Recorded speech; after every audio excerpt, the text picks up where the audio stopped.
Fala pessoal, tudo bem? Então, na aula de hoje a gente continua falando sobre o solo, mas a gente vai entender agora as modificações que esse solo pode sofrer, porque o solo não é uma coisa que não tem alteração.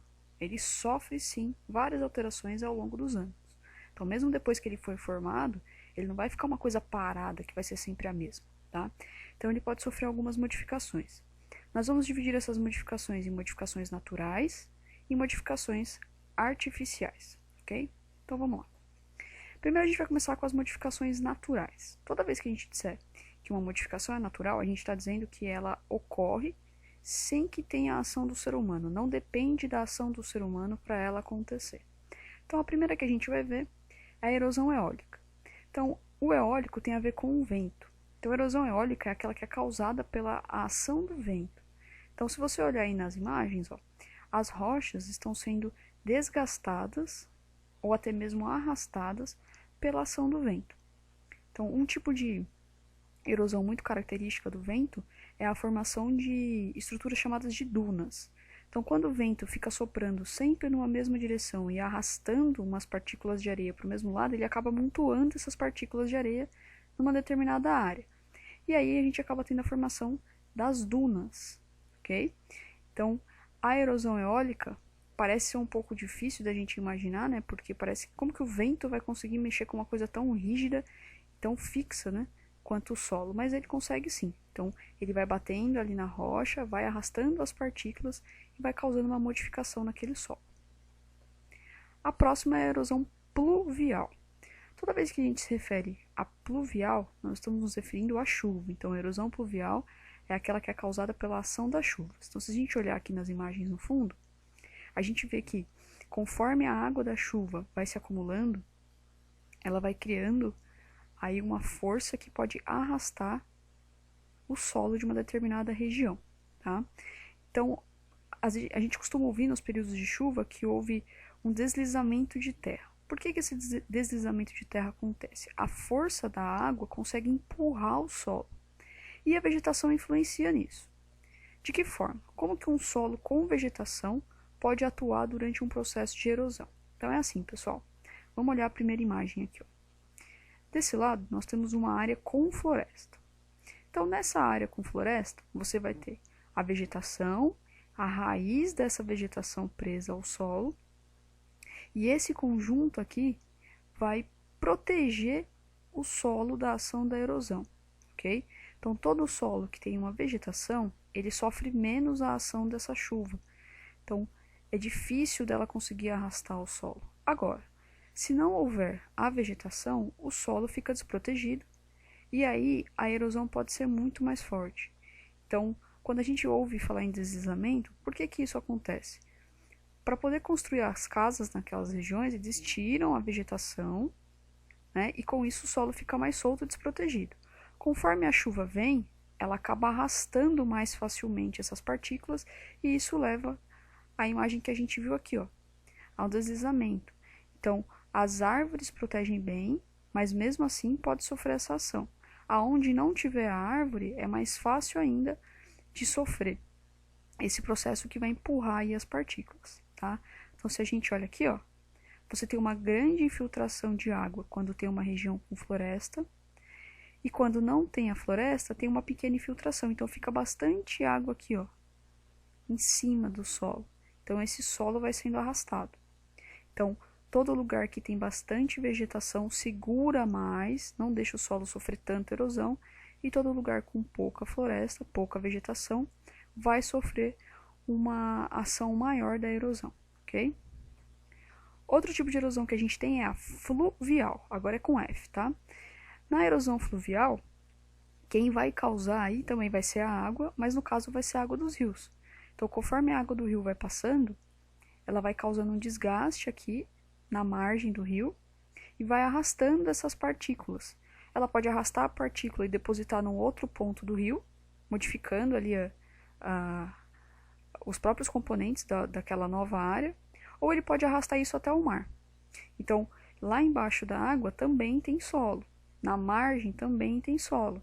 Então, a água, quando ela passa, ela acaba arrastando essas partículas que formam o solo de um lado para o outro, ok? A próxima que a gente tem é a erosão marinha. A ideia é a mesma que a erosão causada nos rios, né, que é a erosão fluvial, só que no caso aqui é a erosão lá no mar. Então, conforme a água do mar vai batendo nas rochas, vai causando um desgaste, ok? Então, se a gente olhar aqui na imagem, ó, você tinha uma rocha completa, né? Conforme a água foi batendo para tentar passar aqui, ó, ela foi causando esse desgaste. Então a gente vê que quando a onda vem, ela dá uma pancada muito forte naquela rocha.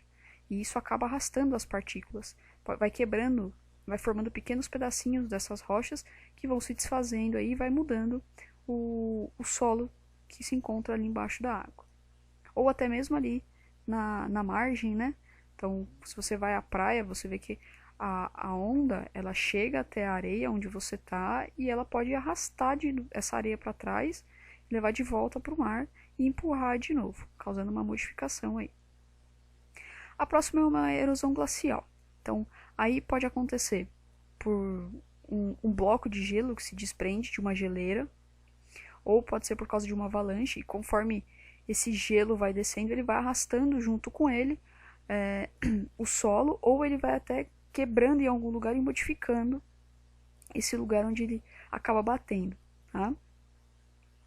Agora nós vamos falar das modificações artificiais. As artificiais são aquelas que o ser humano está envolvido. Então, quando o solo for modificado com a natureza, foi a natureza que mudou, a gente fala que ela é natural.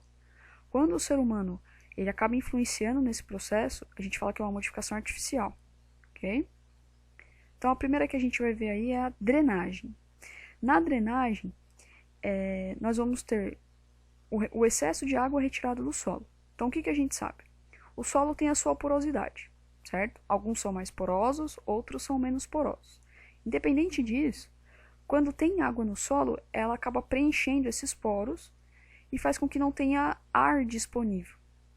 Então, um solo que é muito encharcado, que tem muita água dentro dele, acaba prejudicando os vegetais. Então, o que a gente faz para poder consertar isso? Faz um processo chamado de drenagem, onde a água que está no solo ela vai escoar ou para uma vala ou para um canal, que é o que acontece aqui, ó. Então, se a gente observar, o solo ele vai mandar a água dele para uma região aqui, ó. Vai ser uma vala, né? Então, tem como se fosse uns encanamentozinhos, né? Para poder tirar essa água do solo.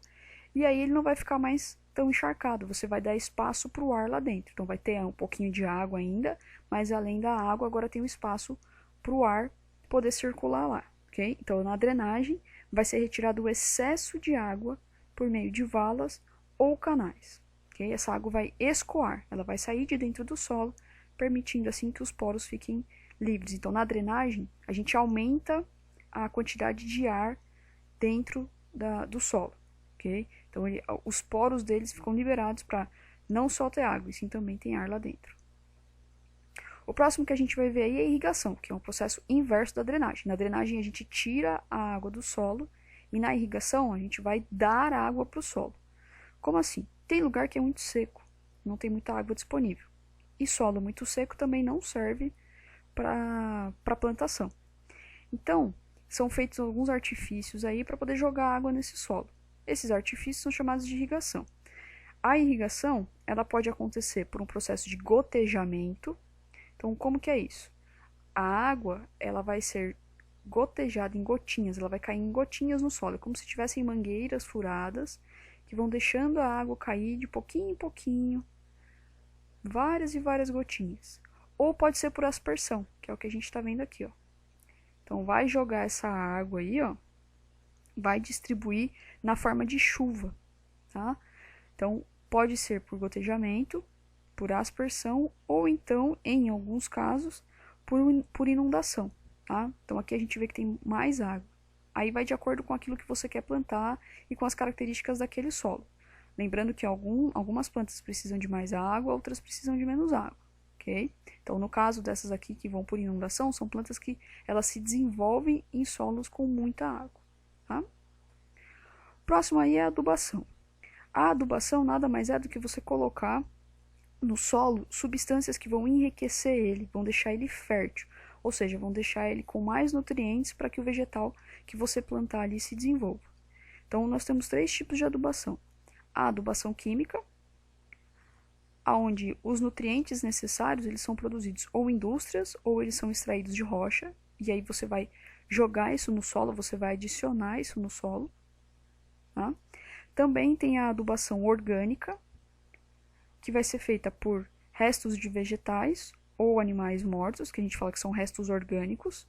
As minhocas também ajudam nessa adubação orgânica, ou vai ter o que a gente chama de adubação verde. Nessa adubação verde, o que vai acontecer? Vai ser utilizada uma planta do tipo leguminosa, tá? E na raiz dessas plantas, eu vou ter bactérias que vão conseguir fixar os nutrientes para a planta. Então, ao invés de eu jogar qualquer coisa artificial ali, eu vou plantar um vegetal e esse vegetal ele vai conseguir contribuir para a fixação dos nutrientes, tá bom? Então, um exemplo aqui, ó, a gente está vendo, tem uma plantaçãozinha que tem aí o milho e um outro vegetal. Quando você planta isso tudo junto, um vegetal vai ajudar o outro. Então, ele vai enriquecer o solo, porque na raiz dele tem essas bactérias que conseguem fixar os nutrientes necessários, tá? Então, a ideia aí é que um vegetal ajude o outro. Próximo que a gente tem é a rotação de cultura. Na rotação de cultura, o que acontece? Toda vez que você planta um vegetal, ele acaba retirando nutrientes do solo.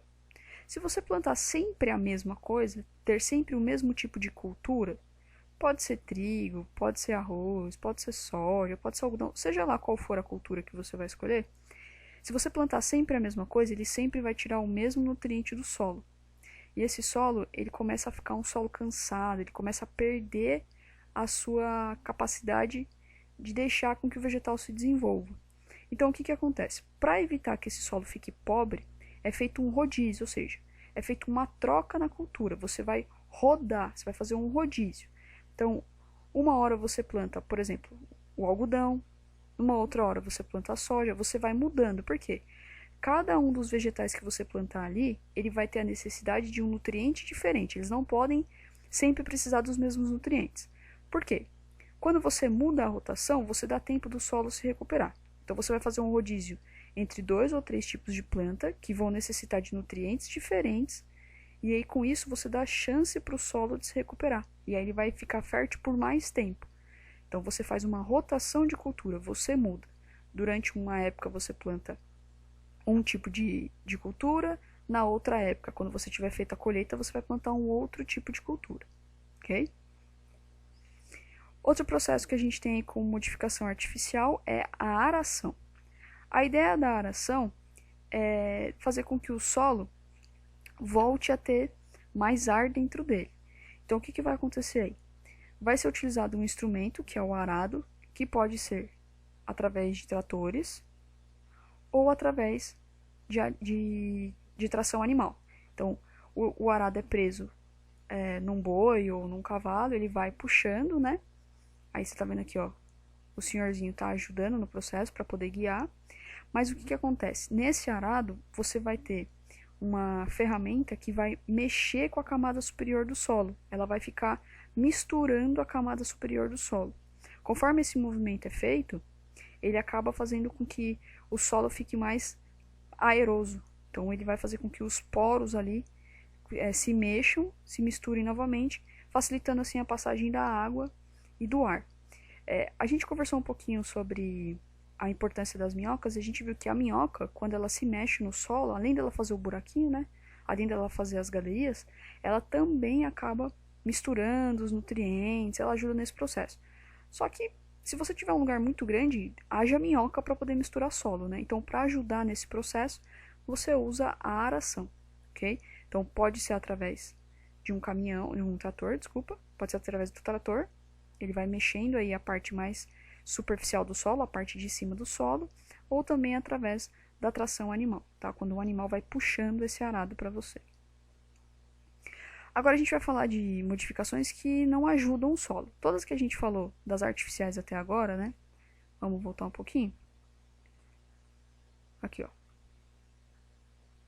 Toda vez que você aqui nós falamos aqui, ó, drenagem, ela tira o excesso de água, ajuda o solo. Irrigação, vai jogar água naquele solo que não tem água, também ajuda. Adubação, deixa o solo fértil, enriquece ele, está ajudando. Rotação de cultura, faz com que o solo não fique cansado, ele sempre vai ter nutrientes disponíveis ali, ele consegue se recuperar, então também está ajudando. Aração, você mistura os nutrientes, você deixa o ar passar melhor, deixa a água passar melhor. Tudo aqui está ajudando. Agora, o ser humano também contribui de maneira negativa, ele pode causar prejuízos ao solo. Como? Ele pode causar os desmatamentos e as queimadas. Então, o desmatamento e a queimada acaba prejudicando o solo, às vezes de maneira irreversível.